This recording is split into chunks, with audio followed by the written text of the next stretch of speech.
How do cities implement circular economy principles? Imagine a city where waste is not just thrown away but becomes a resource for new products and opportunities. This is the goal of applying circular economy principles in urban areas. Cities are changing how they manage resources by redesigning systems to keep materials in use longer. Instead of the old take, make, dispose model, they are creating a cycle of reuse, repair, and recycling that benefits both the environment and communities. To do this, cities start by involving local residents, businesses, nonprofits, and civic groups. For example, some cities work with community organizations to promote waste reduction and resource sharing. Cleveland, for instance, partnered with local groups to build programs that encourage reuse and support local economic growth. This inclusive approach helps marginalized communities access new jobs and cleaner environments.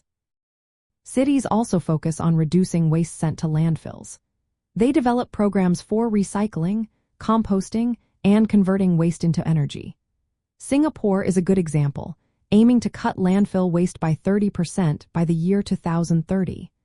They reuse water and turn waste into energy, which helps reduce pollution and greenhouse gases that hit vulnerable populations hardest. Another key step is using government purchasing power wisely. Cities buy recycled or locally made products to support circular startups. Fort Collins in Colorado updated its buying policies to favor circular products, which boosts local businesses and creates jobs. This helps fight poverty and economic inequality by giving small companies a chance to grow. Sharing platforms are also popular. Cities set up bike sharing schemes, community composting, and circular building hubs. Copenhagen is working toward becoming fully circular by the year 2035. These systems lower resource use, reduce costs for residents, and make urban life easier and greener. Innovation hubs are another part of the plan.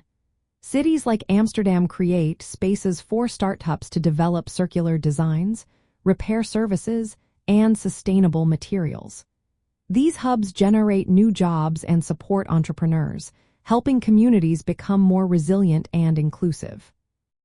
Cities also use policies and incentives to encourage circular practices. For example, Guelph in Canada partners with businesses to reuse byproducts and cut food waste.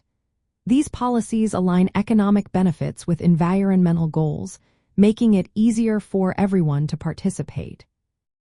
Finally, many cities focus on social and environmental justice. They aim to reduce pollution in disadvantaged neighborhoods and ensure everyone has access to resources and economic opportunities. By combining environmental actions with social goals, cities can help reduce inequality, homelessness, and poverty while fighting climate change. In short, cities put circular economy principles into action through community involvement, waste reduction, smart purchasing, sharing systems, innovation, policies, and social justice efforts. These steps create healthier, fairer urban spaces that protect our planet and support all residents.